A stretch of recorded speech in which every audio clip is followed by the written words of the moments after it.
आत्मशोध घेण्यासाठी म्हणून त्यांनी 4 गोष्टींची आवश्यकता आपल्याला सांगितलेली आहे. त्या 4 गोष्टी अशा आहेत: तपसा, ब्रह्मचर्येण, श्रद्धया आणि विद्येया. तप, ब्रह्मचर्य, श्रद्धा आणि विद्या. त्या क्रमाने या 4 गोष्टींचा आपण सविस्तर विचार करूया. तिथं ते फक्त शब्द झालेले आहेत, पण नेमकं काय त्याचा अर्थ आपल्या दृष्टीनं काय आवश्यक आहे जन्म मरण परंपरा खंडित करण्यासाठी म्हणून आपली तयारी करण्याच्या दृष्टीने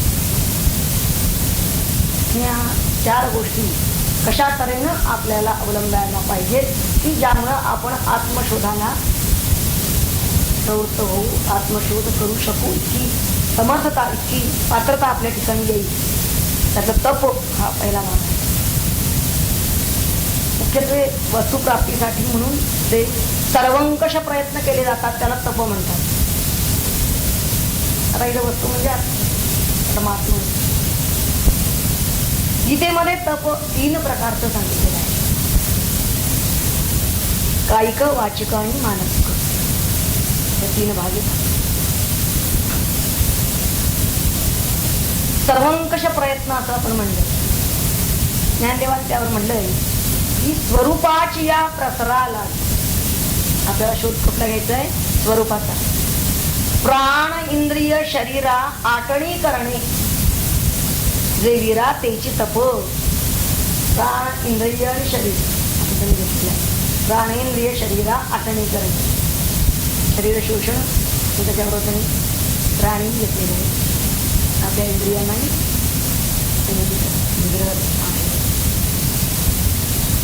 आणखीन पुढे ते म्हणतात की आत्मपर्यालूचू प्रवर्ते जो साचू तपाचा निर्वचू धनुधरा. मुख्यत्वे तप कशासाठी करायला पाहिजे? अन्य काही प्राप्तीसाठी नाही, तर आत्मपर्यालूचू आत्मप्राप्तीसाठी करायला पाहिजे. आत्मप्राप्तीसाठी म्हणून जर हे प्रयत्न केले असतील सर्वांगांनी तर ते तप होतं. ईश्वर निर्णयो सदा वाहणे चित्ती या नाव तप, असं एका ठिकाणी म्हणलं. भगवद्गीतेमध्ये आधी काय सांगितलेलं आहे भगवंताने त्याने पाहूया. 3 तऱ्हेची तप जी सांगितलेली आहे ती विचारात घ्यायला पाहिजे. त्यातलं पहिलं आहे शारीरिक.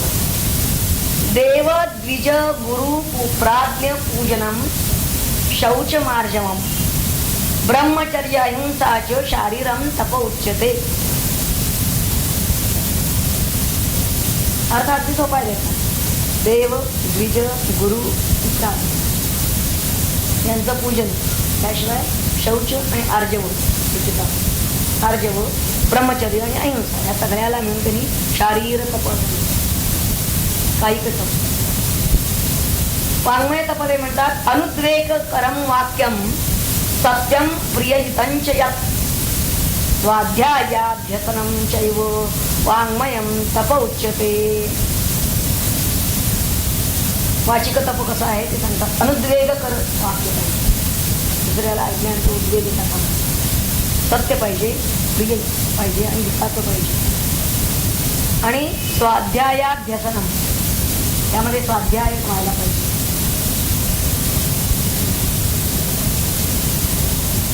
याला त्यांनी वाङ्मय तप म्हणलेलं आहे. आता या प्रत्येक तपाबद्दल सविस्तर विचार आपण करायचा आहे. आधी फक्त त्यांचा पहिल्यांदा आढावा घेतो.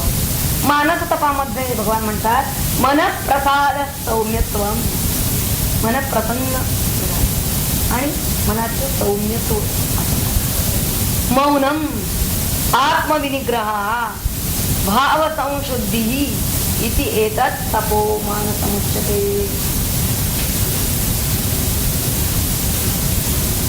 आता शारीर तप जे आहे त्याचा विचार आधी करूया. त्या तपाच्या बाबतीमध्ये ज्ञानदेवांनी लावल्या केल्या अत्यंत सुरेख वर्णन केलं आहे. तर सगळं सविस्तर जरी आपण घेतलं नाही त्याचा महत्वाचा लाभ घेऊ. ते म्हणतात देवतालयांची पायी यात्रा करणं,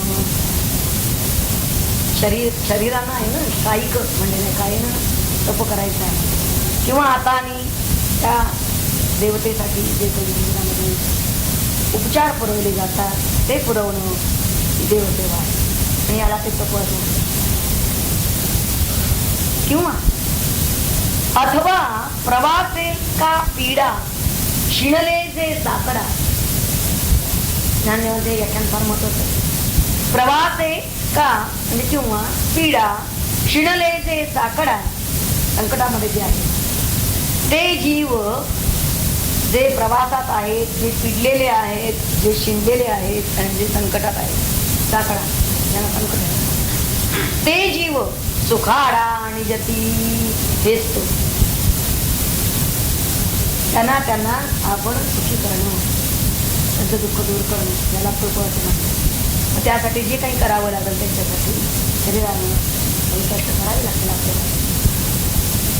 शिवाय ते म्हणतात सकळा तीर्थांची धुरे जिये का माता पितरे दिये सेवे हीर शरीरे लोण कीजे.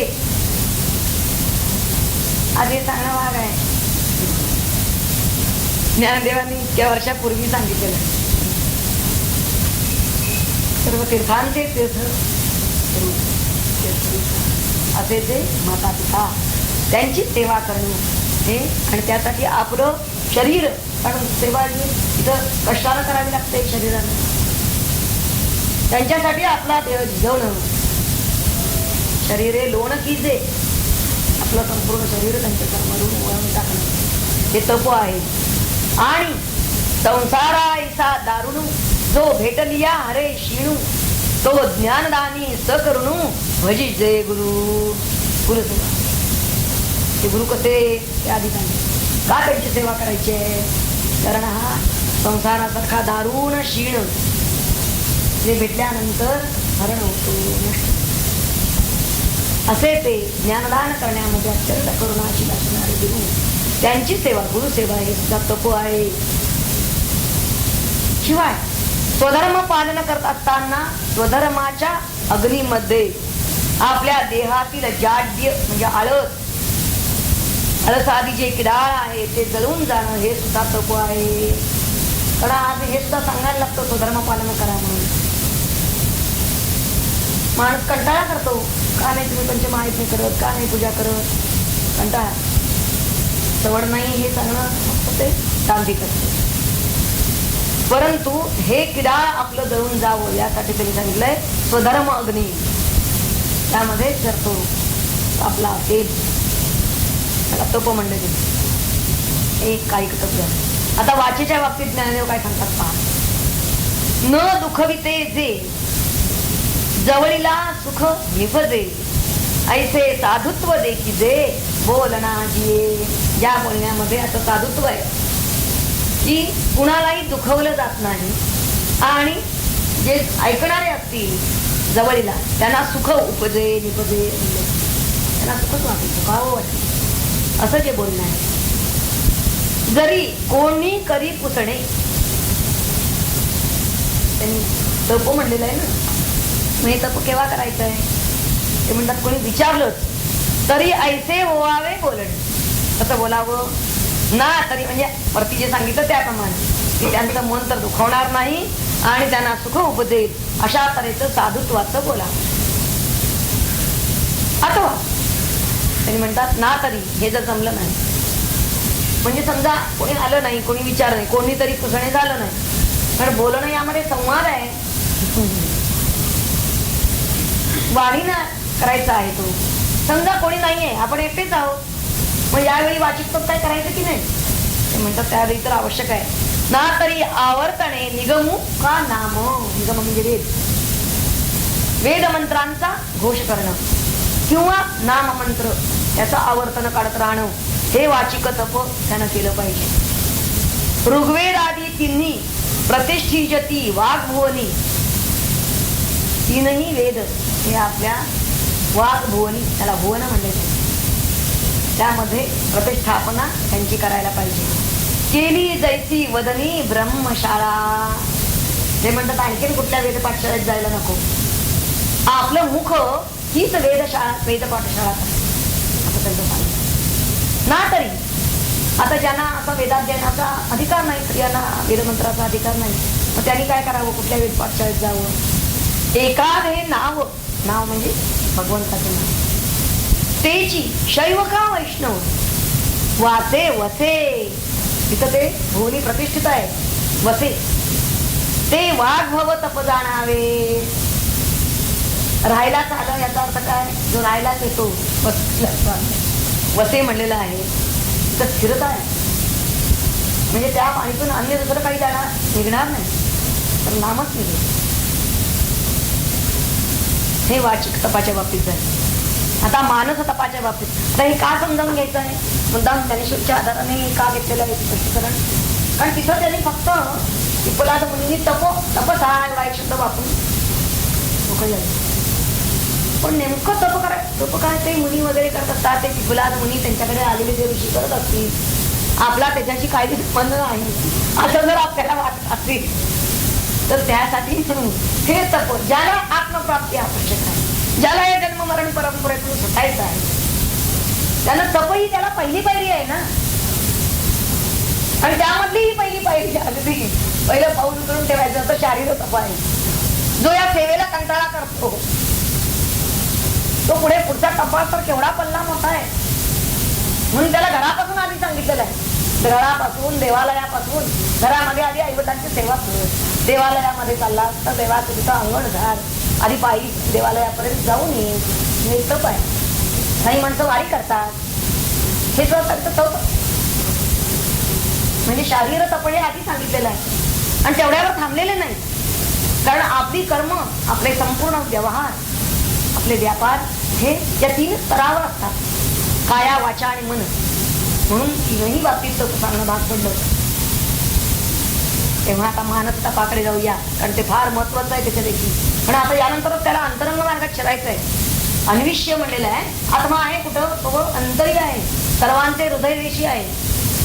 तेव्हा या मानस तपाला तर आधी पाहिलं पाहिजे. ज्ञानदेव म्हणतात, नाना विकल्प जाळ सांडुनी गेलिया सकळ, मन राहे केवळ स्वरूपी जे. याला त्यांनी तप म्हणलेलं आहे. त्याला प्रयत्न यासाठी करायला पाहिजे. संकल्प विकल्प सतत मनात उठत असतात, पण हे सगळं विकल्प जाळ सांडुनी. एक संकल्प उठायचाच असेल तर भगवत संकल्पच उठावा. भगवंताबद्दलच, भगवंतासाठीच जे जे काही करावं असं वाटत असेल, त्याला असं व्हावं असं वाटत असेल तर ते भगवंतासाठीच व्हावं असा संकल्प उठावा. आणि तो उठल्यानंतर मग कदाचित जर विकल्प हे होईल की नाही असा जर विकल्प येत असेल तर ते विकल्प जाळ सांडुनी ते अगदी बाजूला करा. मन राहे केवळ स्वरूपी जे. मनाला त्या राहतं केलं पाहिजे. राहतं करणं, स्थिर करणं. आणि कुठं स्थिर करायचं आहे त्याला? स्थिरपद कोणतं आहे? हे स्वरूप हरिपद. त्याच ठिकाणी त्याला स्थिर करायचं. ते स्वलाभ लाभलेपणे. आणि एकदा का ते तिथं स्थिर झालं की त्याला आत्मलाभ स्वलाभ होईल. आणि तो लाभल्यामुळे मनपणही धरून येणे. मग मन आपला मनपणाच विसरून गेलं. संकल्प विकल्पाचे लुगडे सांडून फेडून, संकल्प विकल्प करणं ते विसरूनच गेलं. शिवतले जैसे लवणे आपुले निज. जसं त्या लवण त्या मिठानं समुद्राला भेटायला म्हणून गेलं. ती मिठाची बाहुली समुद्राला भेटायला गेली आणि ती मिठाची बाहुली राहिलीच नाही. आपुले निज शिवतले. आपल्याच आत्म स्वरूपाला स्पर्श केला तिने. तेथ के उठती ते भाव. जिही इंद्रिय मार्गी धाव घेऊन ठाकावे गाव विषयांचे गा. त्याच्यावर काढून ठेवून टाक. तेथ के उठती ते भाव. आता या मार्गावरती ते म्हणतात की एकदा त्यांना सोहम भाव धरलेला आहे तर मग अन्य भाव ते भाव म्हणते. ते भाव के उठती. कोणते? जी इंद्रिय मार्गी धाव घेऊन ठाकावे गाव विषयांचे गा. आता अन्य विषयांच्याकडे जाणारे जे जे काही मनातील भाव असतील ते भाव त्याच्या ठिकाणी आता उठतच नाही. कारण त्यांना आपुले निज शिवतले. एकदा जर हा आत्मस्पर्श त्याला झाला आणि श्री गुरुंचं हे कार्य ते त्याला आत्मस्पर्श हा करून देतात. थोडीशी चुणूक दाखवून देतात अनुग्रहाची. रंगाच्या वेळी असं असो नंतर त्याची तयारी बघून जर का त्याला एकदा आत्मस्पर्श झाला तर मग हे सगळ्या अन्य विषयांच्याकडे तो त्याचे भाव जात राहत नाहीत. म्हणून तिये मानसी भाव शुद्धीची असे. खरं शुद्ध अंतःकरण कोणतं म्हणायचं तर जे अंतःकरण विषयांना चुंबन देत नाही, म्हणजे निष्काम चित्त जे आहे असं जे चित्त आहे त्या चित्ताला शुद्धम. काम संकल्पम चित्तम अशुद्धम. तेव्हा भाव शुद्धीचे असे आपैती कशा प्रकारे रोम शुची जैसी तळ हाताची असं त्याचं अंतःकरण बनून जात. आता या तपामध्ये सुद्धा सात्विक तपच त्या साधकाला आत्मशोधाकडे नेणार आहे. तर सात्विक तप म्हणजे काय? सांडून फळ फलाशा अजिबात नाही. जै पुरतिया सत्वशुद्धी आचरिजे अस्तित्व बुद्धी तया ते चिगा प्रबुद्धी सात्विक म्हणते. सात्विक तप कोणतं? तर आधी त्यात फलाशा नाही, फळ अगदी सोडून दिली आणि शुद्ध सत्व गुणांना युक्त आहे अंतःकरण आणि अस्तित्व बुद्धी आहे. जे काही तो करतो आहे ते अमृत त्याला श्रद्धा आहे. अशा बुद्धीनं केलं जाणार तप. तेव्हा तपाच्या संदर्भात आपल्या लक्षात आलं असेल की नेमकं आपल्याला काय करायला पाहिजे, आपली तयारी कशा तऱ्हेने व्हायला पाहिजे. या तीनही स्तरावर पुढे त्यांनी म्हणलेलं आहे ब्रह्मचर्येनं. ब्रह्मचर्य हा मार्ग. ब्रह्मचर्य म्हणजे ब्रह्मप्राप्तीच्या हेतून केलेलं आचरण. सर्वम खलु इदम ब्रह्म हेच लक्षात घेऊन त्याप्रमाणे आचरण करणं म्हणजे खरं ब्रह्मचर्य. विवेकानं किंवा विचारानं ब्रह्मप्राप्तीचा ध्यास घेऊन हेतू काय आहे? ब्रह्मप्राप्ती. आणि त्यासाठी म्हणून अत्यंत शुचिरभूत आचरण ठेवणं याला ब्रह्मचर्य पालन करणं असं म्हणतात. आणि जी गोष्ट ब्रह्मपदापासून त्याला दूर करणारी आहे किंवा प्राप्तीच्या मार्गामध्ये अडसर करणारी आहे त्या गोष्टीला निग्रहानं बाजूला सरकवणं म्हणजेच ब्रह्मचर्य वृत्तीचं पालन करणं.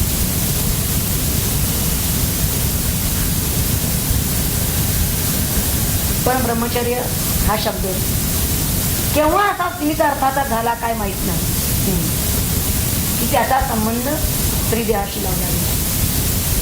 हा कशाला ज्ञानेश्वरीमध्ये सुद्धा ज्ञानदेवांनी असं म्हणलेलं आहे की जन्मतेनी प्रसंगे स्त्रीदेह शिवणे अंगे तेथौनी देह आवघे अबोटी जे.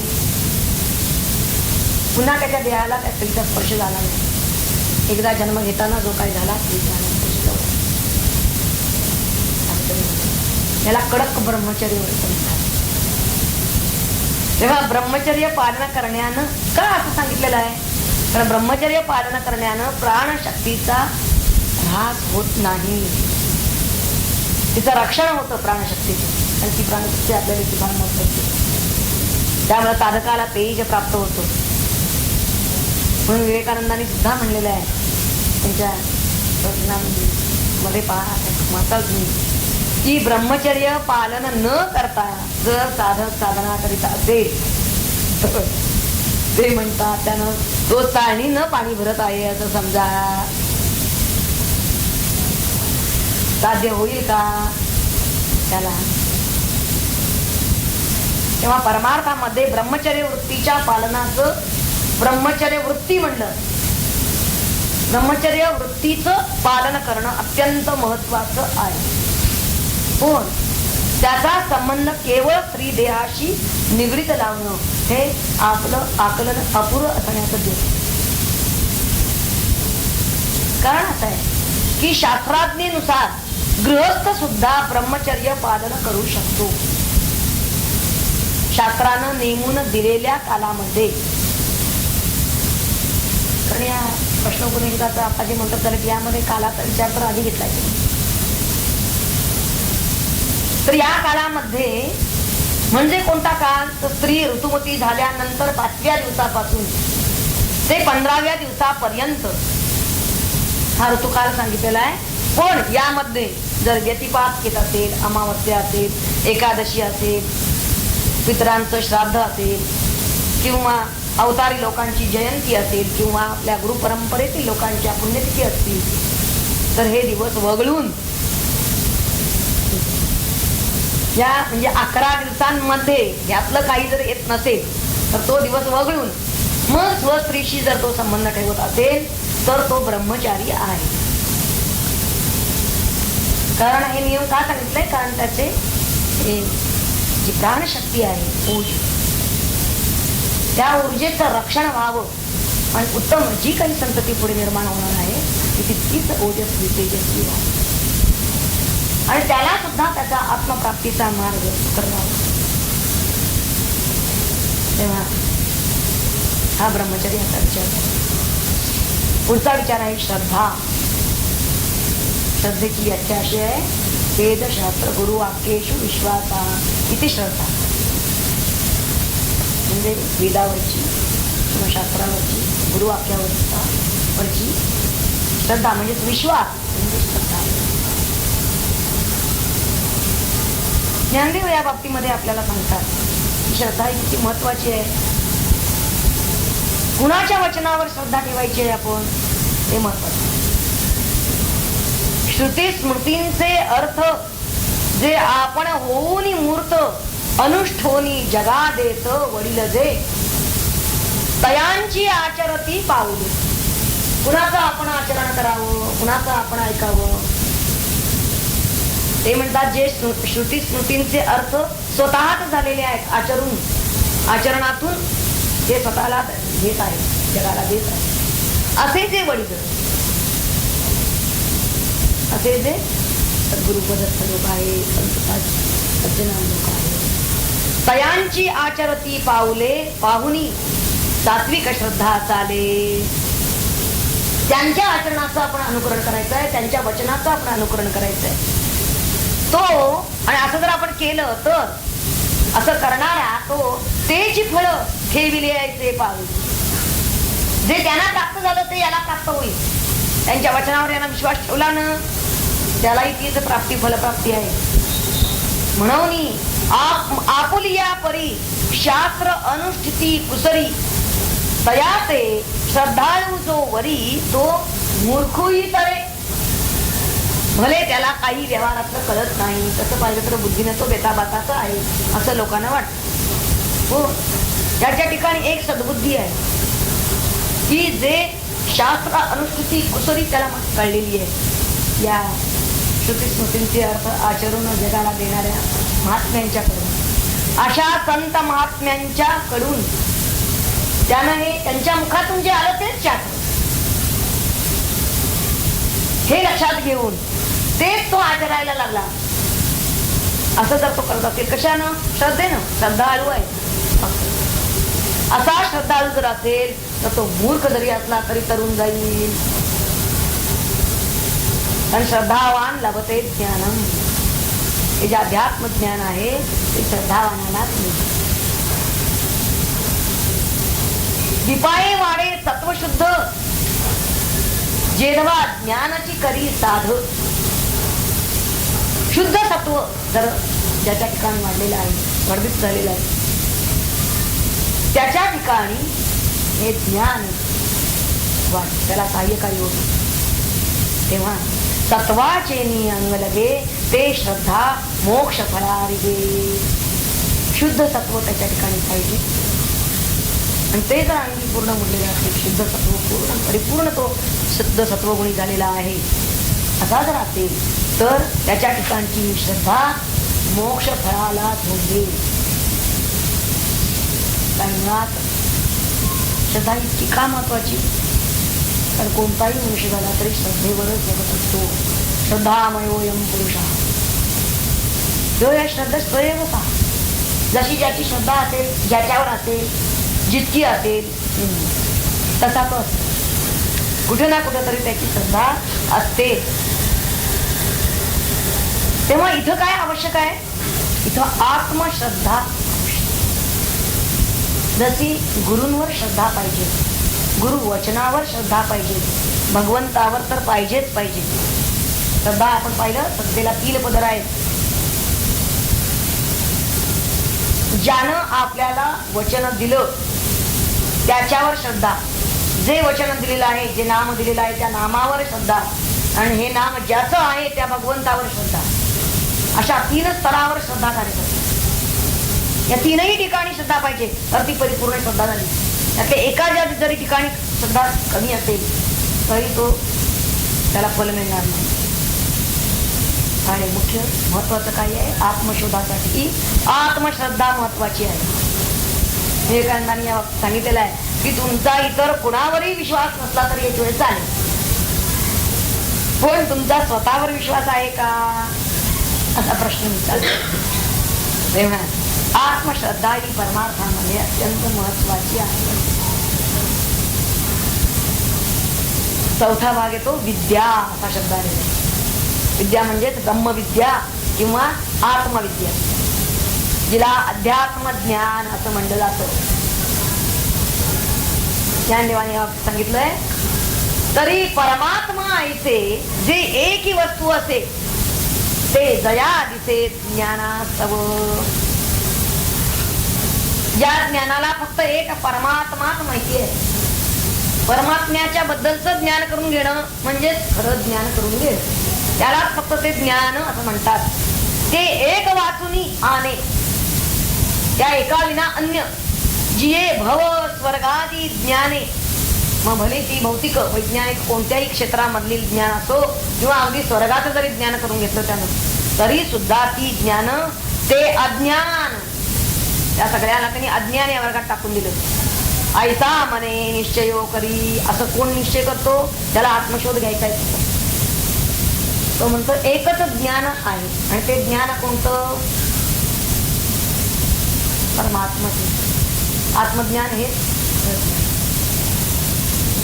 स्वर्गू जिनावा हे सांडी. मग तो बाकीच्या इतर गोष्टी म्हणजे आता राहणार नाही. भवविषयी कान झाडी, कुणी सांगितलं त्याला या क्षेत्रात अमुक आहे ज्ञान, कुठल्याही क्षेत्रातल्या ज्ञानाबद्दल तो कान झाडी ऐकून घेत नाही. तो म्हणतो मला आता ते काही कुठलंही ज्ञान जगात मिळवायचं नाहीये, मला आता हे एकच ज्ञान पाहिजे. दे अध्यात्म ज्ञानी बुडी. अध्यात्म ज्ञानामध्ये बुडी कशी द्यायची आहे? तो बुडी कुठे देतो? अध्यात्म ज्ञानातच बुडी देतो. हे बुडी द्यायला पाहिजे म्हणतात.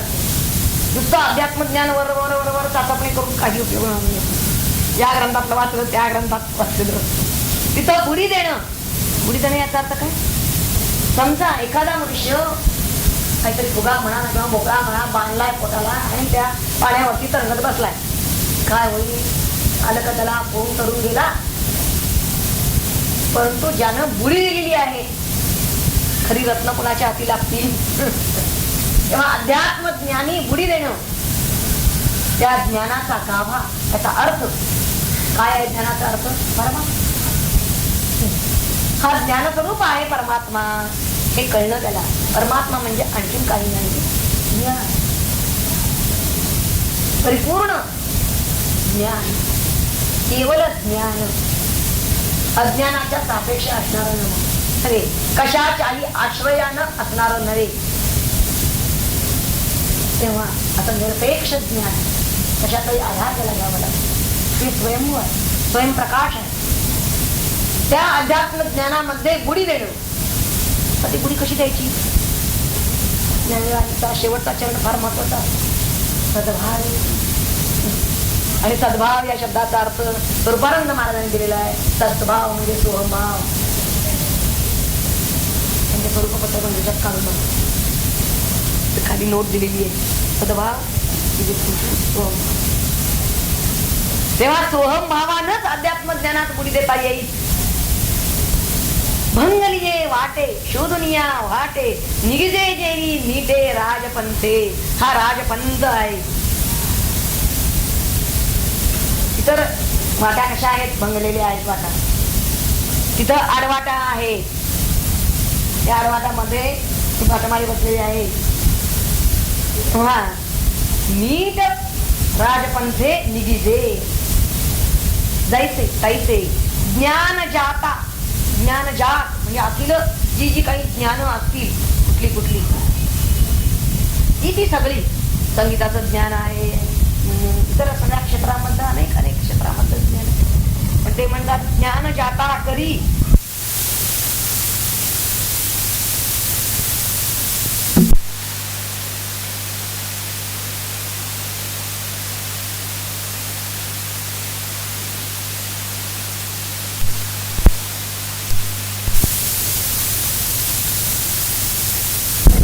त्याचे तत्ला तिथं करत बसला. कुठं गाजर दिसली ती काढत बसला. मुक्कामाला पोचला. त्या कासवासारखं तेडी त्यानं जर राहिलं वाटचाल करत नीट राजपंथी चालत राहील असा जर जाईल तर आगमेची एकीकडे सारी मग मन बुद्धी मोहरी अध्यात्म ज्ञान. काय काय वळलं पाहिजे अध्यात्म ज्ञानाकडे? मुख्य गोष्टी दोन आहेत, मन आणि बुद्धी. मन सारखं तरकट करत बसतो, कल्पना करत बसतो आणि बुद्धी मनानं केलेल्या त्या कल्पनांचा निश्चय करायचं काम बुद्धीचं. तेव्हा मनाला आधी मुळात इकडे तिचा त्या मनाचा मोहरा वळवला पाहिजे अध्यात्म ज्ञानाकडे आणि मग बुद्धीनं त्याचाच निश्चय केला पाहिजे. म्हणे आता काय त्याला निश्चय केला पाहा. हे जे एक आती खरं जर सत्य काय असेल तर हेच एक आहे. एर जाणणे ते भ्रांती. इतर सगळं जाणलं जरी आपण कितीही जाणलेलं असलं तरी सुद्धा ते भ्रांती आहे, ते भ्रमात्मक ज्ञान आहे, ते सत्य ज्ञान नव्हे. ऐसा निष्कर्षी मती मेरू होय. मेरू सारखी त्याची बुद्धी अशी निश्चल राहिली पाहिजे या अध्यात्म ज्ञानाच्या बाबतीमध्ये. तिला असा निश्चय केला पाहिजे. तयाची या ठाई ज्ञान. असा जेव्हा तो कृतनिश्चय होईल त्याच वेळी तिथं ज्ञान वस्तीला येईल. या बोला नाही आण हे अन्य होणार नाही, अन्यथा होणार नाही. जे कारण काय आहे? ज्ञानी बैसले मन तेव्हाच तो ते. ज्ञानेश्वर महाराजांचे शब्द सगळे असतात. जर का त्याचं ज्ञानावर एकदा मन जाऊन बसलं की मग तिथून ते हलत नाही. मग ते तद्रूपच होऊन जातं, म्हणजे तो ज्ञानरूप होऊन जातो. तेव्हाच तो ते ज्ञान होतो, तो ज्ञानरूप होतो हे सांगायचं. तेव्हा विद्येनं ब्रह्माचं निश्चित स्वरूप आपल्याला कळून येतो. कशासाठी विद्या म्हणला शब्द? विद्या कशाला मिळायला पाहिजे? ही आत्मविद्या. तर आधी त्या आत्म्याचं स्वरूप आम्हाला कळलं पाहिजे. म्हणून त्यासाठी ही आत्मविद्या काय आहे कळून घेतली पाहिजे. आणि मग तिच्या प्राप्तीसाठी ज्या ज्या गोष्टी आवश्यक आहेत त्याही आम्हाला त्यातून कळल्या पाहिजेत. आणि मग त्या आपण आत्मसात करण्यासाठी साधकानं प्रयत्नशील राहिलं. नाहीतर काय होतं? जे आहे जसं आहे जसं चाललेलं आहे त्यामध्ये मनुष्य समाधान मानतो आणि आयुष्य कंठवत राहत चाललंय. ते काय वाईट आहे म्हणतो. हो, जीवनाचं परम प्रयोजन काय आणि ते आपण कधी साधणार हा प्रश्न. तेव्हा त्यासाठी म्हणून ही अध्यात्म विद्या आपल्याला कळून घेणं अत्यंत आवश्यक आहे. विद्या हे पद त्यासाठी आलेलं आहे. अशा प्रकारे तप, ब्रह्मचर्य, श्रद्धा आणि विद्या या सगळ्यांच्या साहाय्यानं मनुष्य आत्म्याचा शोध म्हणजे तो स्वतःचा शोध घेऊ शकतो. आत्मानम अन्विष्य हा आत्मशोध घेतल्या विना मुक्ती नाही. आधी त्यानं तपानं ब्रह्मचर्यानं अधिकार प्राप्त करून घ्यायचा आहे. मग त्याला श्री गुरु ही आत्मविद्या प्रदान करणार आहेत. या चारही पदांचा असा समन्वय होतोय पहा. आपल्या आयुष्यात चारही पद कशा तऱ्हेनं कार्यरत होतात. आधी तप आणि ब्रह्मचर्य या दोहोंनी त्यांना अधिकार प्राप्त करून घ्यायचा. अधिकार ज्याचा असेल त्याला श्री गुरु भेटतील. श्री गुरु त्याला आत्मविद्या प्रदान करतील. ही आत्मविद्या त्यांना श्रद्धेनं त्यांनी सांगितल्याप्रमाणे थोडासा आपण बदल करून नव्हे मला जसं जमेल तसं असं नव्हे, त्यांनी जसं सांगितलेलं आहे तसं आणि तितकं आणि तेव्हाच तसंच करायचं आहे. अशा तऱ्हेनं त्यानं ती जर आत्मविद्या ग्रहण केली, आत्मसात केली, तर तो आत्मरूप होतो. इतकं मोठं बोलायचं, आत्मतत्वापर्यंत जाऊन पोचतो. ते आदितत्व म्हणजेच आदित्य असा शब्द इथं पुढे वापरलेला आहे त्यांनी. आणि हे आदित्य म्हणजेच प्राणाचे घर आहे. आपले प्राण कुठे नेऊन ठेवायचे आहेत? ब्रह्मरंध्री, त्या सूर्यमंडलाच्या ठिकाणी. प्राण स्वतःची शक्ती जिथून विकसित करतो तो आदित्य असं म्हणलेलं आहे. प्राणाला ऊर्जा कुठून मिळते? त्या सूर्यापासून, आदित्यापासून. तेव्हा प्राणाचं हेच अयन म्हणजे आश्रयस्थान आहे. आत्म्याचं अयन असं याला म्हणलेलं आहे. अयन म्हणजे घर. अयन या शब्दाचा अर्थ घर असतो. जीव तिथवर पोचतो, त्याला श्रेष्ठ अयन असं म्हणलेलं आहे. पर अयन, परायण हा शब्द आलेला आहे.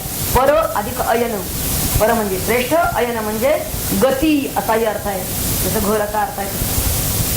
परमगती, परायण हीच परमगती आहे आणि हीच अमृतमय अवस्था आहे. तो अमृत प्राप्त करून घेतो म्हणजे अमरता मिळवतो, की जिथं कसलीच कोणाचीही भीती नाही. ते स्थान कसं आहे? अभयम असं म्हणलंय त्यांनी. पुढे पद अभयम आलेलं आहे. पूर्ण अभय स्थिती. आता अभय का? भय का नाही वाटत या स्थितीमध्ये? तर या अवस्थेमध्ये त्याला आता तुझा कोणच राहिला नाही. द्वितीयात वै भयम म्हणजे दुजेपणामध्ये भय आहे. आपल्याहून दुसरा परका आहे, वेगळा आहे असं वाटलं की मग त्याच्याबद्दल भय निर्माण होत.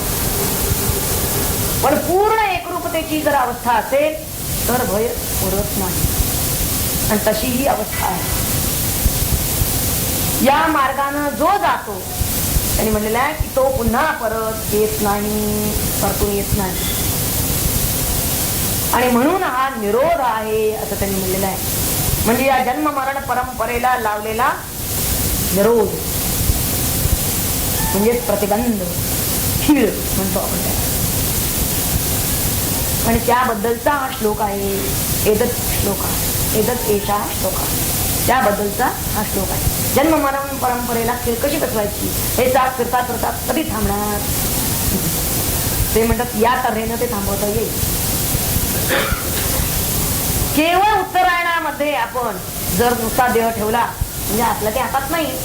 पण समजा आमचा मृत्यू उत्तरायणात झाला म्हणजे 22 डिसेंबर ते 21 जून या कालावधीत झाला, तर उत्तरायणात आपण मृत झालो म्हणून आपण म्हणजे देह मृत झाला याचा अर्थ तो अमृतत्वाला गेला असा होत नाही. तर त्यासाठी कदाचित आपण ही चूक करू समजून घेण्यातली.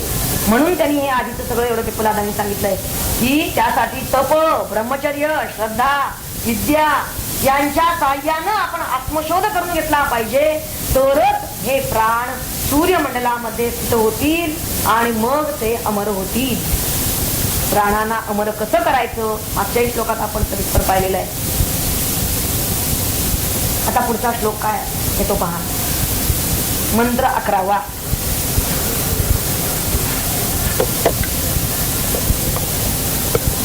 पंचपादं पितरं द्वादशाकृतिं दिवाहु परे अर्धे पुरीशम् अथे मे अन्य ऊपरे विचक्षणं सप्तचक्रे षडराहुररिक्तमिति. अन्वय पाहूया आधी त्याचा. पंचपादं पितरं द्वादशाकृतिं दिवः परे अर्धे पुरीषिणम् आहुः अथ इमे अन्ये उपरे विचक्षणं सप्तचक्रे षडरे अर्पितम् इति आहुः.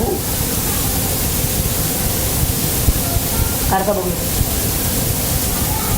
आहुः म्हणजे काही ज्ञानी माणसे म्हणतात, काय म्हणतात याला 5 पायांचा पंचपादम आणि 12 अवयवांचा द्वादशाकृतिम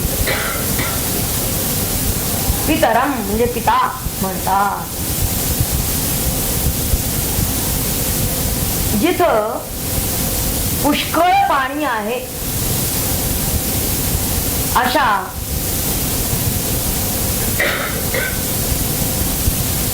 पुरीषणम म्हणले ना, त्याला पुष्कळ पाणी आहे अशा दिवा परे अर्धे स्वर्गाच्या वरील अर्धामध्ये तो राहतो असं म्हणलेलं आहे. आणि इमे अन्य काही जण काही याला इमे म्हणजे याला विचक्षणम विचक्षण इथे आहू विचक्षण असं म्हणतात. कसं तर 7 चक्रे सप्तचक्रे आणि षडरे 6 आरे असणाऱ्या रथावर तो बसलेला आहे असं इथे आहू असं सांगतात. आता जरा यातल्या प्रत्येक पदाचा काय दिला काय जरा बघूया. पहिलं पद आहे पंचपादम. पंचपाद पाद म्हणजे पाय. याचे पाय 5 आहेत म्हणजे. पुन्हा ते याचे म्हणजे आदित्याचे 5 ऋतू हेच याचे पाय आहे. आता आपल्याला तर माहित आहे ऋतू 6 आहे आणि यांनी इथं 5 कसे काय म्हणले. तर असं आहे की पूर्वीच्या काळी शिशिर हेमंत आणि शिशिर हे 2 जे हिवाळी ऋतू त्यामध्ये काही फारसा फरक नसल्यामुळे त्यांना एकच समजत असते आणि म्हणून 5च ऋतू मानले. म्हणून उपनिषद काळामध्ये 5 ऋतू धरले म्हणून 5 पाद.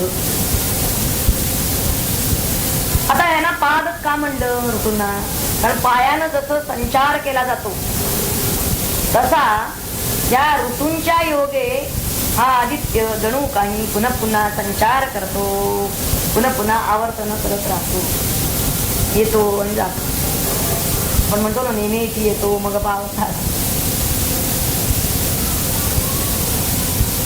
पुढचं पद आलेलं आहे पितरम, ज्याला पिता असं म्हणलेलं आहे. पिता म्हणण्याचं कारण काय आहे. पिता म्हणजे जनता निर्माण करता उत्पत्ती करता सर्व वस्तूंचं उत्पादकत्व ज्याच्याकडे जात तो सर्वांचा पिता आहे म्हणून याला पितरम असं म्हणतात.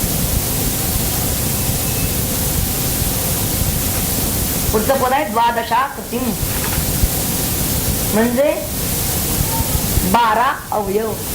आकृती म्हणजे अवयव. आता 12 अवयव कोणते. 12 महिने हे याचे 12 अवयव आहेत. पुढे त्यांनी म्हणलेलं आहे दिवा परे अर्धे आकाश रूप या अंतरिक्ष लोकाच्या स्थानी कुठे 3ऱ्या स्वर्गात. दिवा म्हणजे हा 3रा स्वर्ग. पुरीषिणम असा शब्द पुढे येतो. पुरीषिणम पुरीश्वान. पुरीश्वान म्हणजे कोण. उदकवान.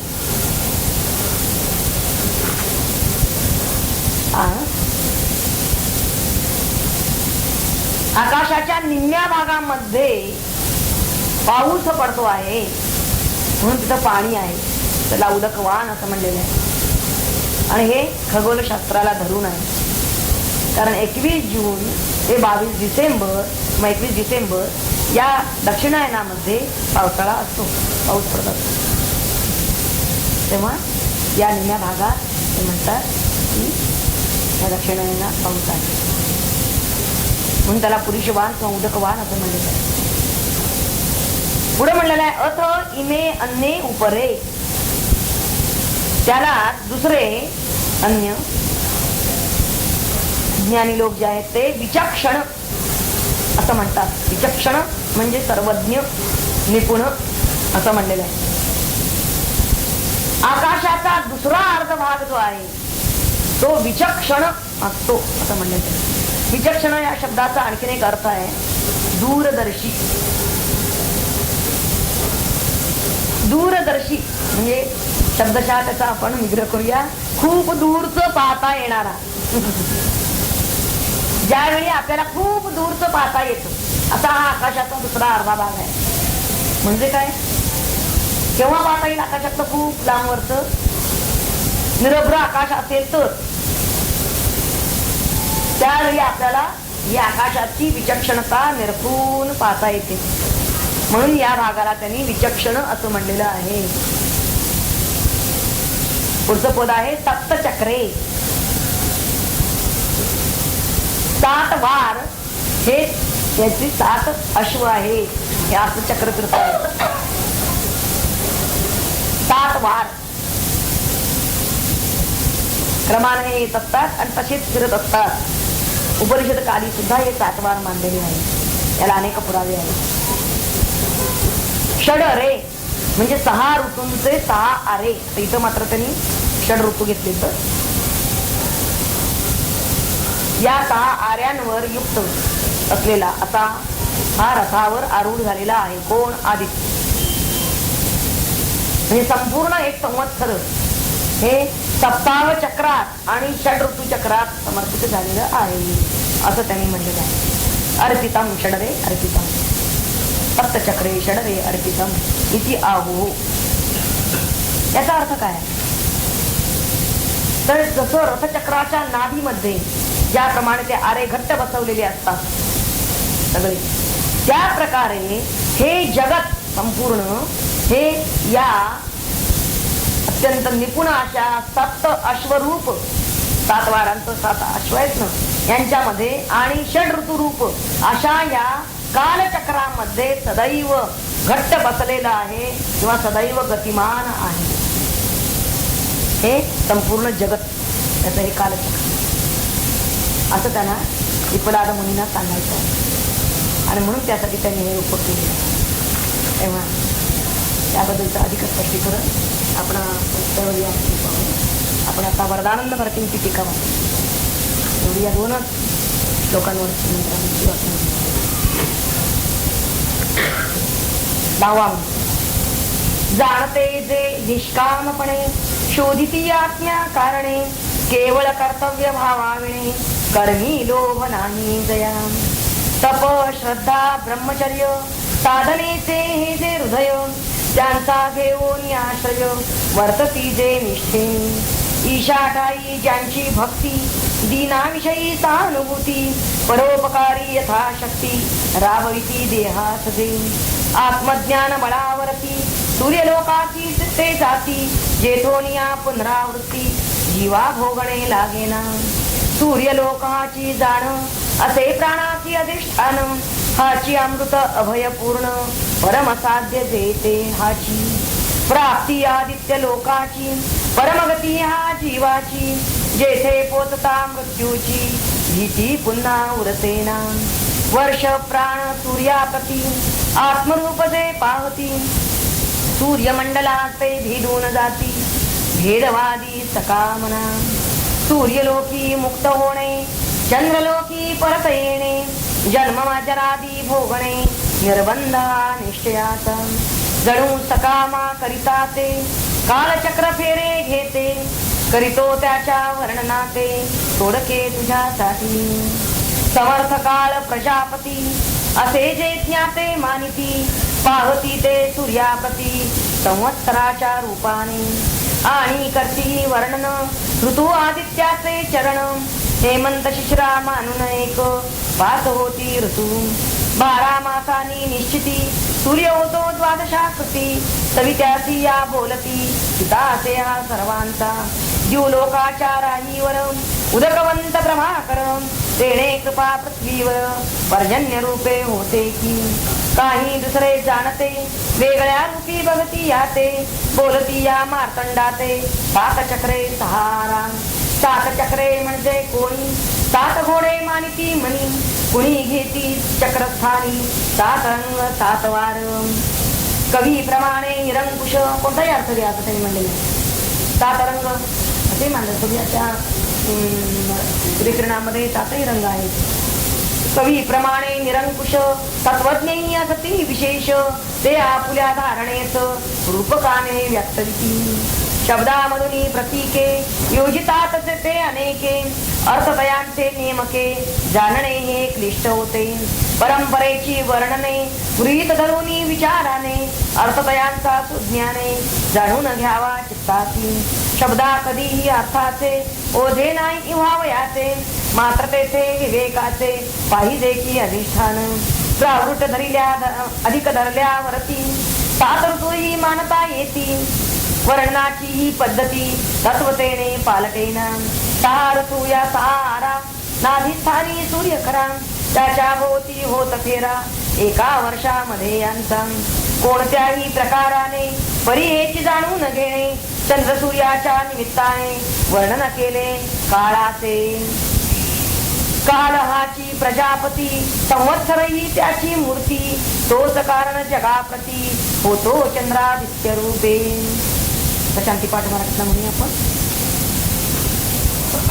हे देवांनो कान डोळे आमचे. प्रश्न उपनिषदाच्या 12व्या मंत्राला आपण आलेलो. प्रश्न उपनिषद 12वा मंत्र. मासो वै प्रजापतिस्तस्य कृष्ण पक्ष एव रैः शुक्ला प्राण तस्मादेतऋषया शुक्ल इष्टं कुर्वन्ति इतरस्मिन्. त्याचा गद्य अपूर्व त्याचा मंत्र अन्वय पाहूया आधी. मासो वै प्रजापती तस्य कृष्ण पक्ष एव रैः शुक्लः प्राणः तस्मात् एते ऋषयाः शुक्ले इष्टं कुर्वन्ति इतरे इतरस्मिन्.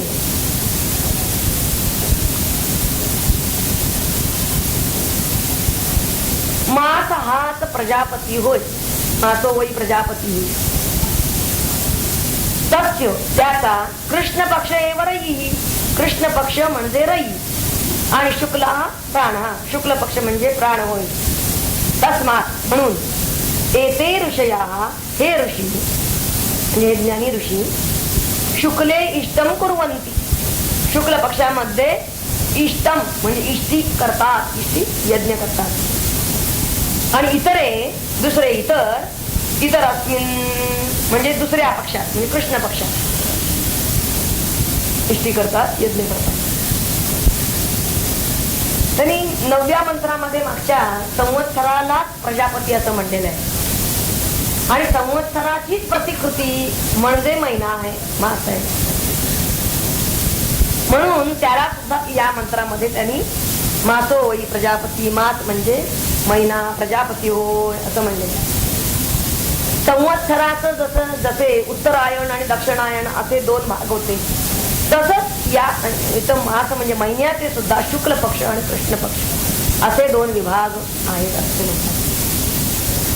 तर ज्या पंधरवड्यामध्ये चंद्रोदय लवकर असतो आणि त्यामुळे संध्याकाळपासून चंद्र आकाशामध्ये आपल्याला दिसू लागतो त्या पक्षाला कृष्ण पक्ष असं म्हणतात. म्हणजे कृष्ण पक्षाची सांगड चंद्राशी घातलेली आहे आणि त्यामुळे रई असं त्याला म्हणलंय. आणि चंद्राला रई म्हणलंय मागच्या मंत्रामध्ये आपल्या लक्षात आलं असेल तर जडद्रव्य. आता मधले तुमचे बरेच मंत्र बुडले असतील ना तर तुम्हाला बऱ्याच शंका असणार आहे. तेव्हा आता मधल्या सगळ्या मंत्रांचा आधी अभ्यास करावा लागेल. त्याशिवाय तुमच्या शंका पिटणार नाही कारण मधला भाग बराच होऊन गेलाय. तेव्हा चंद्राची सांगड घातलेली आहे कृष्ण पक्षाची म्हणून इथं त्याला रई असं म्हणलं. आणि ज्या पंधरवड्यामध्ये चंद्रोदय रोज 48 मिनिटं उशिरा होत होत होत आधी चंद्र दिसत सुरुवातीला दिसत नाही कारण त्यावेळेला सूर्यप्रकाशित असतो म्हणून त्या शुक्ल पक्षाला त्यांनी प्राण असं म्हणलेलं आहे. शुक्ल पक्ष जरी असला तरी त्यामध्ये चंद्रोदय लवकर नाहीये, उशिरा आहे आणि सूर्योदयच आहे. तिथं सूर्याचाच असतं उशिरा आहे. त्यामुळे जिथं जास्त सूर्याची ऊर्जा आहे म्हणजे तर प्राण आहे म्हणून त्या शुक्ल पक्षाला त्यांनी प्राण असं म्हणलं. ज्ञाते लोक आपलं इष्टी म्हणजे यज्ञ याग हा शुक्ल पक्षात करतात कारण महिन्याचा जो भाग प्राणाच्या प्रभावाखाली असतो त्यामुळं आपल्या कमीत आपल्या ठिकाणी जे सामर्थ्य आहे ते प्रत्येक आपल्या प्रयत्नामध्ये आपल्या कर्मामध्ये जे सामर्थ्य आहे ते सामर्थ्य अधिक वाढावं आणि अधिक कार्यक्षमता आपल्याला यावी यासाठी म्हणून ते शुक्ल पक्षामध्ये इष्टी करतात म्हणजे ज्यावेळी प्राणाचं आधिपत्य आहे त्याच वेळी जास्त आपल्याला ऊर्जा मिळणार आहे म्हणून. आणि इतरे जन म्हणजे जे प्राणदर्शी दृष्टी ज्यांना लाभलेली नाही असे जे आहेत ते रईतच मग्न असतात आणि त्यांना अज्ञानी जन असं म्हणलेलं आहे ते कृष्ण पक्षामध्ये यज्ञ करतात. आता हा मंत्र त्याचा वाच्यार्थ जरी एवढा असला तरी सुद्धा याचा व्यंग्यार्थ किंवा सूचितार्थ मोठा आहे की असं काही त्यांना सांगायचं नाही आहे की ज्ञानी लोक शुक्ल पक्षात यज्ञ करतात आणि अज्ञानी लोक कृष्ण पक्षात यज्ञ करतात असं ठोकळेबाज विधान त्यांना करायचं नाही. कारण पिपलाद मुनी आहेत तेव्हा त्यांनी कृष्ण पक्ष हा अज्ञानी लोकांचं प्रतीक घेतलेलं आहे आणि शुक्ल पक्ष हा डोळस किंवा ज्ञानी लोकांचं प्रतीक घेतलेलं आहे. अज्ञानी मनुष्य जे काही करतो ते त्याला जडातच गुंतवणार असतं आणि म्हणून रई स्वरूप जो कृष्ण पक्ष तोच अशा विषय भोगात रमलेल्यांचं प्रतीक आहे. आता तुमच्या लक्षात येईल की रई म्हणजे जड द्रव्य. मग इथं जड काय आहे? शरीर आहे आपलं जड. केवळ शरीर भोगात जो गुंतलेला आहे तो रई स्वरूप जो कृष्ण पक्ष त्या कृष्ण पक्षामध्ये कार्य करतो आहे असा त्याचा अर्थ निघतो. उलट जे निष्काम असतात निस्वार्थपणे काम करणारे असतात विरक्त असतात यज्ञादी कर्म केवळ कर्तव्य म्हणून आचरत असतात त्यातून काही त्यांना फल नको आहे स्वर्गादी वगैरे आणि ज्यांना ज्ञानचक्षु लाभलेला असतो ज्ञानपूर्वक जे कर्म करत असतात अशा लोकांचं प्रतीक म्हणजे हा प्राणस्वरूप असा शुक्ल पक्ष आहे.